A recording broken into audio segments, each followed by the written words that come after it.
प्यारे बच्चों, prism institute में आपका हार्दिक स्वागत और अभिनंदन है। अभी मैंने एग्ज़ाम की प्रिपरेशन को देखते हुए क्रैश कोर्स का वीडियो बनाने स्टार्ट किए हैं। तो सबसे पहले अपने चैप्टर लेते हैं सांख्यिकी, जो भी काफ़ी आसान है और अधिक प्रश्न आते हैं, कई बड़े प्रश्न भी आते हैं। तो देखो, सांख्यिकी के अंदर 3 चीज़ें हैं। सबसे पहला माध्य निकालना। अब देखो, माध्य निकालने के 2-3 पैटर्न है। सबसे पहला और सिंपल पैटर्न जो वो ये है कि यदि आपको सिर्फ क्या दे दिया जाए, प्रेक्षण दे दिए जाए। प्रेक्षण मतलब XI आपको दे दिया जाए। जैसे मान लें कि X1, X2, X3, X4 इस प्रकार से प्रेक्षण दे दिए जाएं और आपसे पूछ लिया जाए कि माध्य ज्ञात कीजिए। पहले देखो, माध्य को लिखने का तरीका क्या होता है। माध्य को सिंबॉलिक रूप में लिखा जाता है x बार। तो जब अगर आपको सिर्फ प्रेक्षण दे दिए जाएं, बारंबारता वगैरह नहीं हो, उस समय माध्य किस प्रकार से निकाला जाता है वो समझते हैं। देखो, x बार बराबर फॉर्मूला होता है summation of XI upon n। Summation XI का मतलब होता है कि आपके पास जो दिए गए प्रेक्षण हैं, इन सभी को आपस में क्या करें, जोड़ें। X1 plus X2 plus X3 plus X4 इस प्रकार आपको जितने प्रेक्षण दे रखे हैं उन सभी का योगफल तो कहाँ आएगा, ऊपर आएगा। और अपॉन में क्या आएगा, प्रेक्षणों की संख्या। क्या आएगा, प्रेक्षणों की संख्या आएगी। तो प्रेक्षणों की संख्या का भाग लगेगा, तब आपके पास क्या आ जाएगा, x बार आ जाएगा। फॉर एग्जाम्पल, एक उदाहरण के लिए अपने समझने के लिए कि मैं एग्जाम्पल लेता हूँ। जैसे मेरे को कुछ प्रेक्षण दे रखे हैं कि XI में कुछ वैल्यू दे दी, जैसे 2, 4, 6, 8, 10 और 12। ये मेरे को प्रेक्षण दे रखे हैं। अब मेरे को इसका माध्य निकालना है। तो माध्य का फॉर्मूला लगाएं कि माध्य x बार इक्वल्स टू क्या होता है, समेशन ऑफ XI और अपॉन n। समेशन XI का मतलब है कि आप इन प्रेक्षणों को जोड़ें, आपस में ऐड करवाएं। 2 के अंदर 4 ऐड हो जाएगा, फिर 6 प्लस 8 प्लस 10 और प्लस में क्या हो जाएगा, 12 हो जाएगा। और अपॉन में कितने प्रेक्षण हैं, देखें 1 2 3 4 5 6, 6 प्रेक्षण है। तो आप किसका 6 का भाग लगा दीजिए। ये हो जाएगा आपके पास कितना जुड़ के 42 आ जाएगा। देखो 10 और 10, 10 और 10 क्या हो गया, 20, 20 और 10 30, 30 40, 40 और 2 42, बटे में क्या आ गया 6। तो 6 के पहाड़े से आप ये काट दीजिए, तो कितने बार चला गया, 7 बार।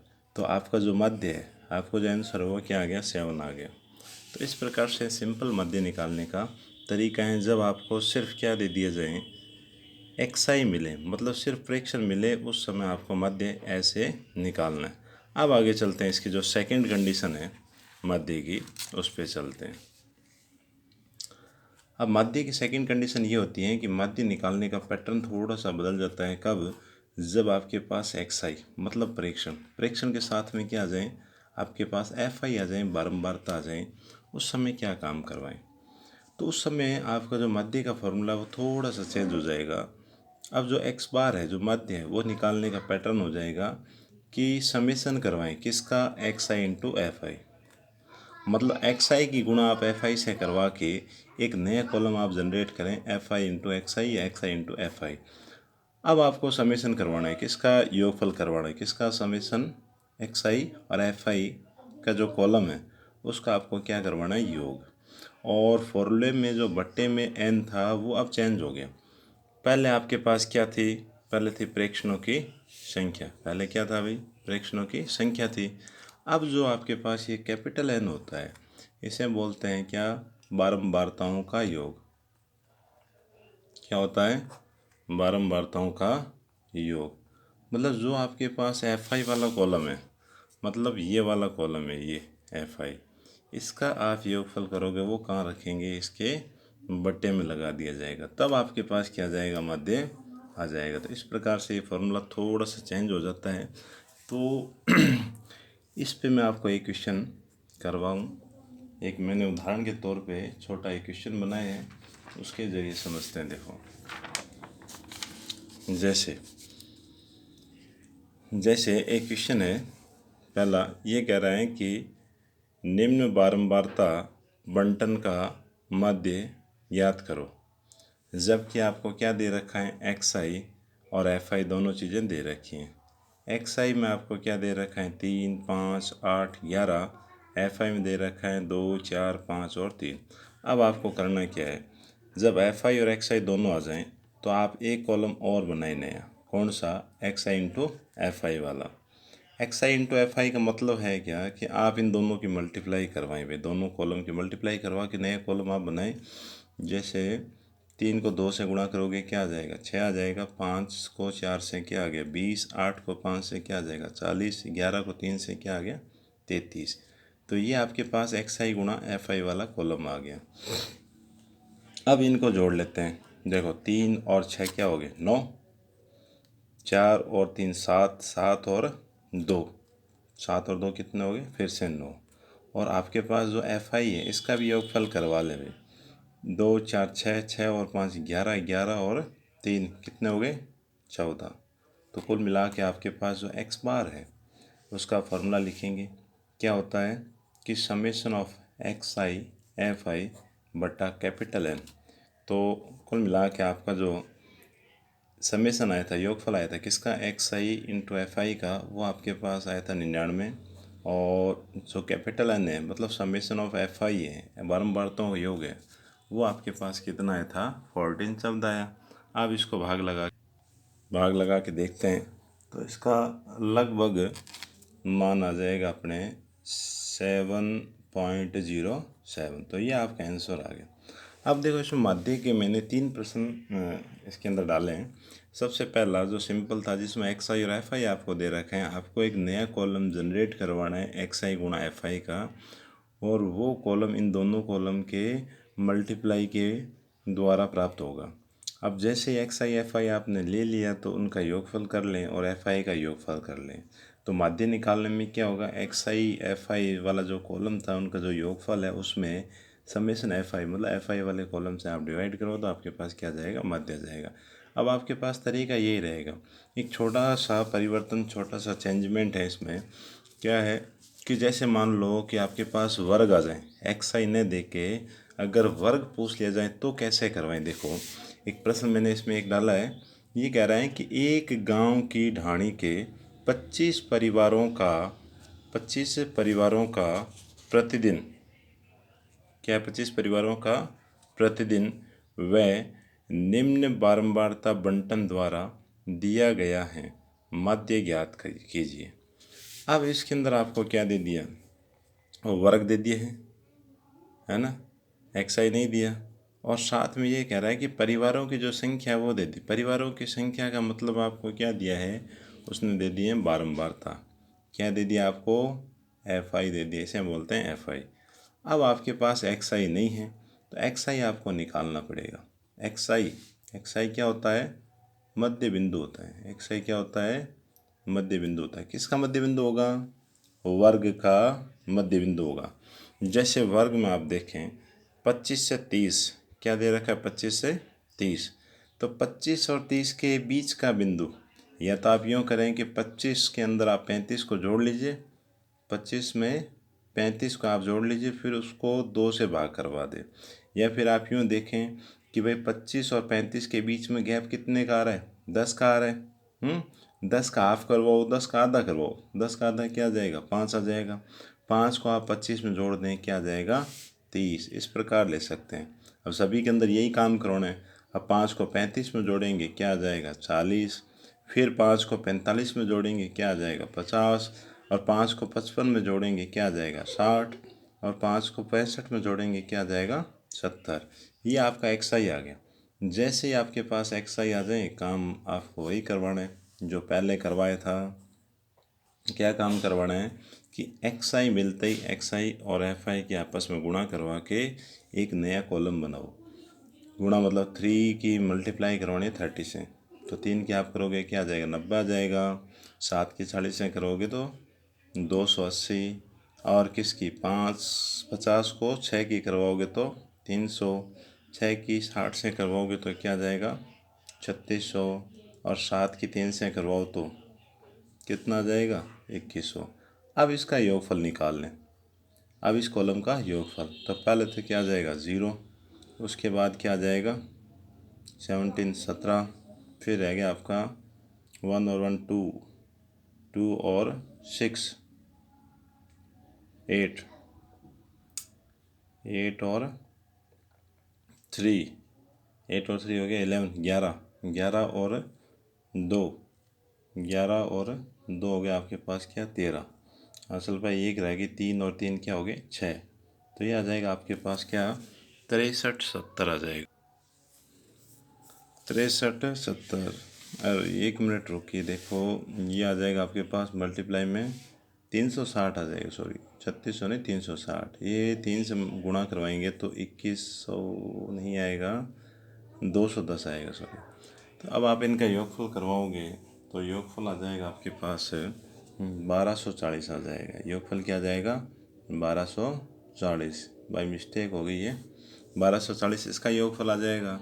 और बारंबारता वाला ये जो कॉलम है इसका आप योगफल करवाएं। इसका योगफल आप करोगे तो ये आ जाएगा आपके पास क्या 25 आ जाएगा, 25 आपके पास आ जाएगा।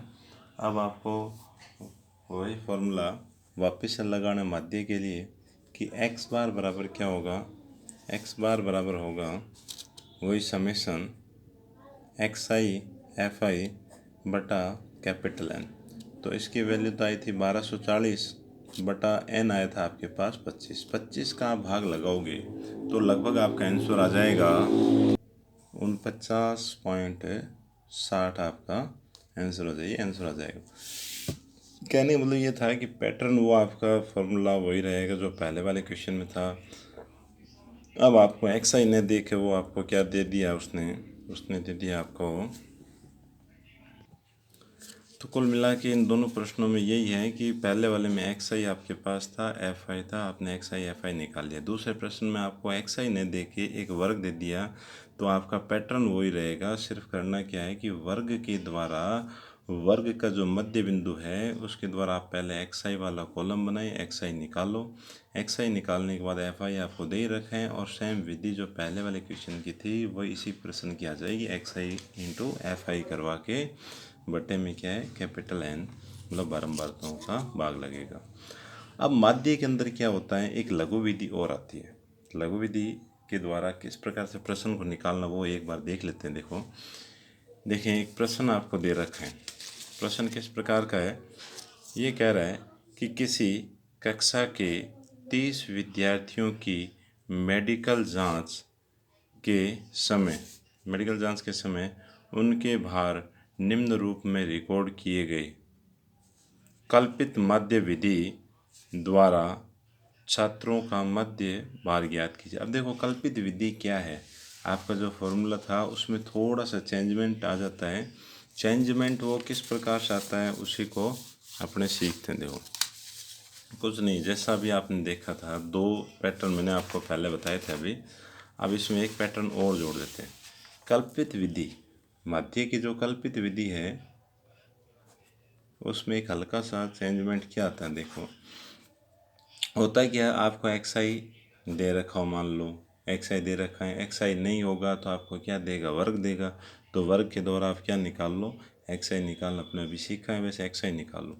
अगर एक्स आई है आपका, उसके बाद एफ आई है, एफ आई है तो कल्पित विधि में जो एक्स बार का जो फॉर्मूला है वो हो जाता है a plus summation of f i d i और बटे के अंदर क्या आ जाएगा आपका समेशन ऑफ एफ आई आ जाएगा।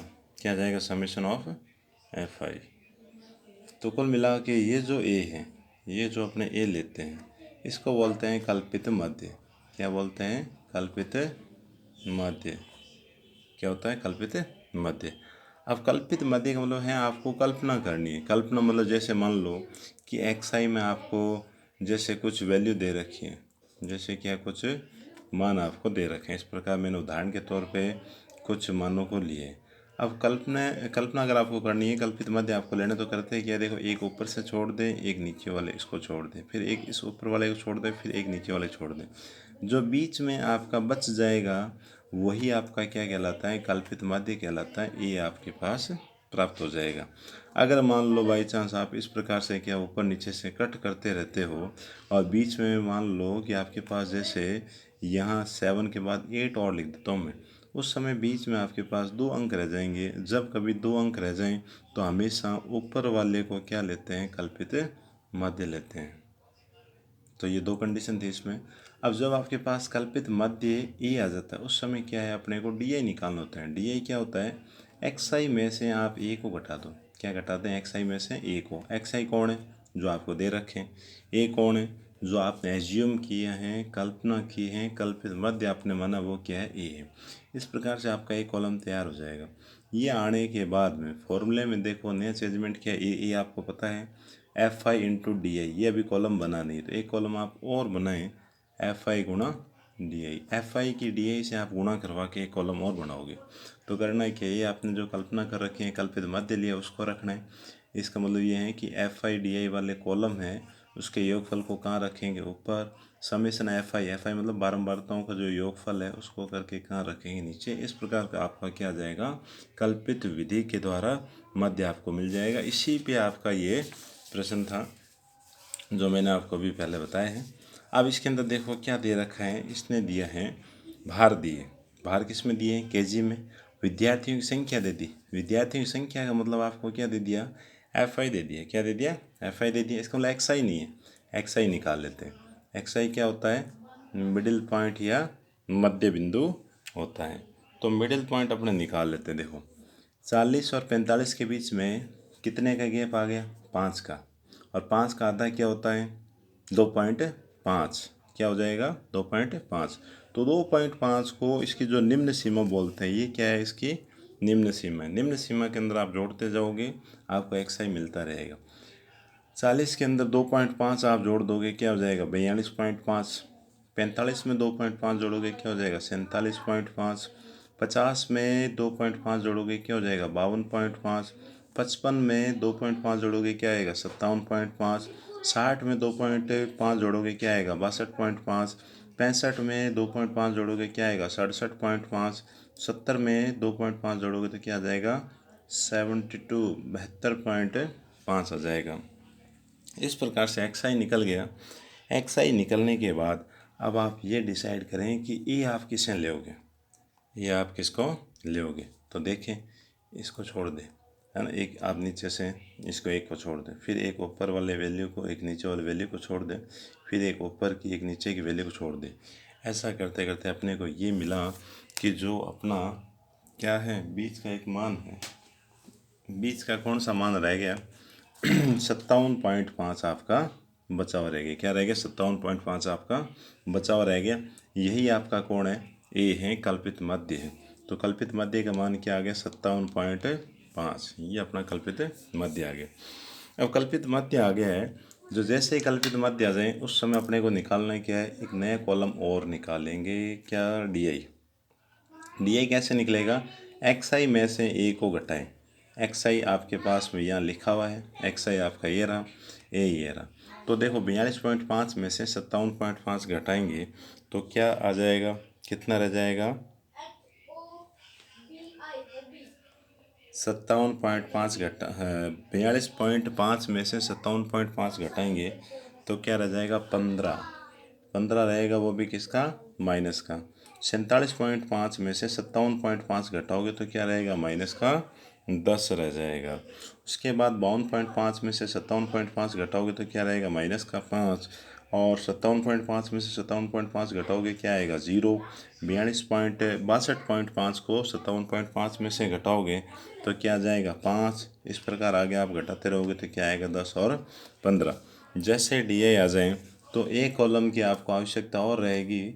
वो कॉलम क्या होता है कि डी आई आते ही पहले जो एक्स आई की गुणा एफ आई से करवाते थे, अब आपने जैसे डी आई निकाला एक्स आई का काम ख़त्म हो जाएगा। एक्स आई को यहाँ से हटा के जो एफ आई है उसके साथ में किसकी गुणा होगी, एक्स आई की न होके डी आई की गुणा आपको करवानी है। अब इसकी गुणा करवा लें भी, एफ आई आपका ये रहा और डी आई आपका ये रहा। तो देखो 2 की गुणा 15 से करवाओगे 30, वो भी किसका, माइनस का 3 की गुणा इससे करेंगे क्या आएगा 10 है, माइनस का 30 आ जाएगा। 8 की गुणा 5 से करेंगे माइनस का 40। 6 की गुणा 0 से क्या आएगा 0। 6 की गुणा 5 से 30। 3 की गुणा 10 से क्या आएगा 30। और 2 की गुणा 15 से करेंगे तो क्या जाएगा 30 आ जाएगा। अब इनको जोड़ना है, अब इनको जोड़ना है। तो ये तो कुल मिला के कितने हो गए आपके पास 90 हो गया। और ये आपके पास कितना हो जाएगा, ये हो जाएगा आपके पास कितना माइनस का 100। तो 100 माइनस का 10 सॉरी 90 है किसका प्लस का, तो ये दोनों फिर घटेंगे। फिर घट के आपके पास जो इसका योगफल है वो कितना आ जाएगा, योगफल आ जाएगा माइनस का 10। एक और आवश्यकता पड़ेगी किसकी, एफ आई वाले योगफल की। तो एफ आई का जो योगफल है वो देख लेते हैं। एफ आई का जो योगफल है वो आ जाएगा आपके पास कितना, ये आ जाएगा आपके पास 30। तो एफ आई का योगफल क्या आ गया 30 आ गया। तो दोनों चीज़ें आ गई। अब दोनों आने के बाद में आपको काम क्या करवाना है, सूत्र का प्रयोग करना है। सूत्र का प्रयोग, सूत्र क्या था कि एक्स बार बराबर a plus summation f i d i बटा समेसन ऑफ एफ आई, ये आपका फार्मूला है। तो ए आपके पास है ही, तो ए निकाल लेते हैं। ये आपका क्या था, ये हो गया कितना, हाँ ये 57.5, ये क्या हो गया 57.5 plus summation f i d आई क्या निकाला था, ये माइनस का 10। अब देखो एक प्लस का एक माइनस का, ब्रैकेट के अंदर लगाएंगे चिन्ह को, और बट्टे में आपने क्या लिखा भाई 30 लिखा। तो अब इसको करवाएं, देखो 57.5 प्लस इंटू माइनस क्या आ गया माइनस 10/30, 10/3, 0 से 0 काट दे। तो कुल मिला के अब आप इसको हल करवाओगे, मतलब एक के अंदर आप 3 का भाग लगाओगे और 57.5 में से घटाओगे तो आपके पास आ जाएगा लगभग 57.167, या इसे लगभग आप लिख सकते हैं 57.17 भी आप लिख सकते हैं। दो डिजिट के अंदर आप इसे लिख पाओगे। तो ये आपका क्या आ जाएगा, मध्य आ जाएगा। अच्छा, इसमें सबसे बड़ी बात ये है कि जो आपने कल्पना की थी, जिस मध्य की आपको कल्पना थी, मतलब जिसको आपने ए माना, कल्पित मध्य माना, उसके इर्द गिर्द मान आता है। आपका कल्पित मध्य क्या था 57.5 था, और आपका आंसर क्या आ रहा है 57.17 आ रहा है, लगभग उसके पास में आ रहा है। नेगेटिव होगा तो थोड़ा कम आ जाएगा, या पॉजिटिव होगा तो उससे क्या थोड़ा सा बढ़ जाएगा। तो आप अच्छे से बढ़िया तैयारी करें। माध्य आपका कंप्लीट हो चुका है। बेस्ट ऑफ लक तैयारी के लिए। आपको प्रिज्म इंस्टीट्यूट से जुड़े रहने के लिए धन्यवाद। आगे का पार्ट इसके जस्ट नेक्स्ट वीडियो में आपको ज़रूर मिल जाएगा। अभी एग्ज़ाम के लिए 6 दिन का समय है, आप आराम से बढ़िया शानदार तैयारी करें। और सबसे बड़ी खास बात यह है कि अभी कोविड के चक्कर में आपका जो 30% सिलेबस कम हो गया है वो भी आपको बेनिफिट है। और मैथ ही एक ऐसा सब्जेक्ट है जिसके अंदर आप पूरे 100 में से 100 नंबर ला सकते हो, क्योंकि आपने जो क्वेश्चन अटेंड किए हैं, सही किए हैं, तो उसमें नंबर आपके नहीं काटे जाएंगे। और सबसे बढ़िया स्कोरिंग सब्जेक्ट है, अगर आप इसको सही ढंग से समझें, करें, पेपर के अंदर बैठें, उस समय अपने मन मस्तिष्क को पूरा वही मौजूद रखें एग्जामिनेशन हॉल में, और बड़े धैर्य के साथ आराम से प्रश्न को पढ़ोगे। कई प्रश्न तो आप प्रश्न को बार बार पढ़ पढ़ के हल कर लोगे, कईयों के आंसर तो उसी प्रश्न के अंदर ही छुपे रहते हैं। तो बड़े धैर्य से आप परीक्षा अटेंड करें। Best of luck.